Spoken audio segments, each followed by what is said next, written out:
him, who did he ask about where to find food? Philip. Well, what does the Gospel of John tell us? Philip was from Bethsaida. So he knew that that was the area. It really isn't any question about where it was in the sense of the general region. It's on the east side, northeast side, and they end up on the northwest side. But Mark himself says that they end up over there at Gennesaret. And so a simple reading of pros as alongside is hermeneutical gymnastics. So the default is to assume that Mark doesn't know what he's talking about, even when a few verses later he does know what he's talking about. Because it says, when they had crossed over. Mark 6:53. When they had crossed over. Where were they? Were they at Bethsaida? No. Do most of us remember what we wrote just a few sentences ago? You'd think so. You'd think so. And you would think that a Christian scholar might default to trusting Mark, but that's not what you end up getting here. So let's go back to Are you gonna have to fix things? Yeah. It's a new program, is what he said earlier. It's different than it used to be, and so it takes longer to get it back into the right size or something, I guess. So how are you today? So what's that? You're ready. All right. I was gonna say everything's fine down here. How are you? Okay, here we go. Right. So they're supposed to cross over to Bethsaida and they land in Capernaum. So was Jesus wrong then, or what? And someone might say, well, they got in the boat. They were supposed to cross to Bethsaida. Maybe they walked far away from Bethsaida and he told them to get in the boat and go on back. Well, how come the boat's over there when they landed in Bethsaida? That's a problem. But then it could be, okay, they get in the boat, they're supposed to go to Bethsaida, they get blown off course, they end up at Capernaum. Well, the problem is, according to John's gospel, when they landed there, it says they landed where they had intended. So I think that's one of the most difficult ones. That looks more like just probably Mark is confused. Okay, there's the statement. I don't know how you can meaningfully define the doctrine of inerrancy and at the same time say, Mark was confused. He's got it wrong. It's no big deal. And I know this is how a lot of people deal with it. They get tired of dealing with, you've got all this information from these different sources, just tired of the whole thing. It just doesn't matter. It's, all that matters is the message. And so Mark just got confused. But what's more likely?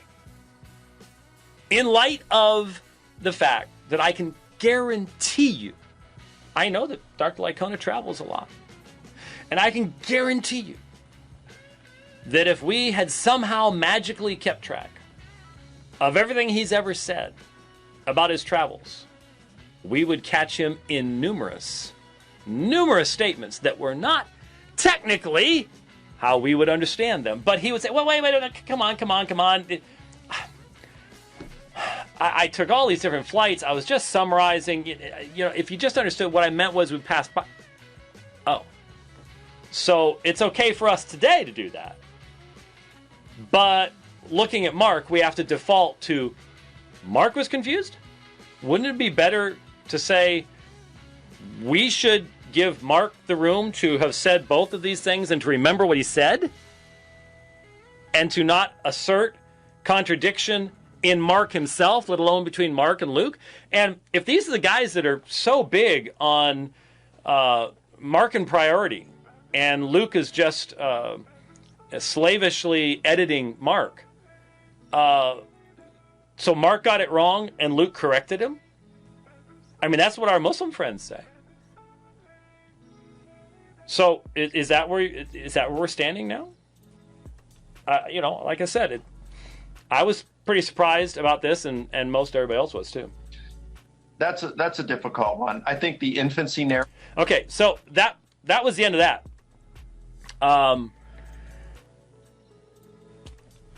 Is it really hermeneutical gymnastics to start with innocent until proven guilty?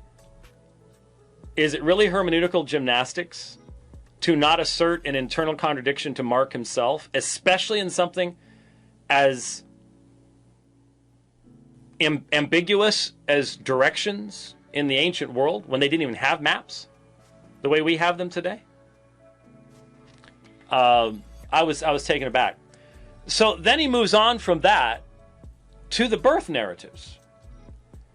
Now, again, we've spent a lot of time in years past, especially around Christmas time, talking about birth narratives, and Matthew and Luke. You aren't going to talk about Mark there because Mark doesn't have any, and John sort of abandons all that by going all the way back to eternity, which makes sense. But when we look at Mark and Luke, very, very, very, very clear. I mean, just think for a second, folks. I get really frustrated with scholarly types because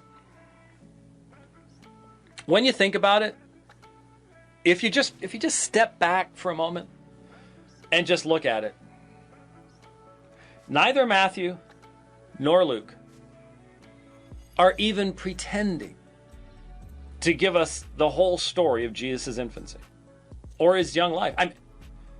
It's obvious, isn't it? Each author has to be given the freedom to include in his narrative that which is going to make it a coherent narrative in light of the audience to which he's writing. And Matthew and Luke are not writing to the same audience. Is that really a debatable thing? I don't think it is. It's very, very clear that they are writing to different audiences, which is why they express themselves in different ways, and it's why they choose different elements to include in their story, and especially at the beginning of their narratives, even in a different order. Now, of course, if you think that they're all looking at each other, or however you figure out the alleged dependence, literary dependence of one upon another, it raises all sorts of wild, crazy questions. But when we come to the birth narratives themselves,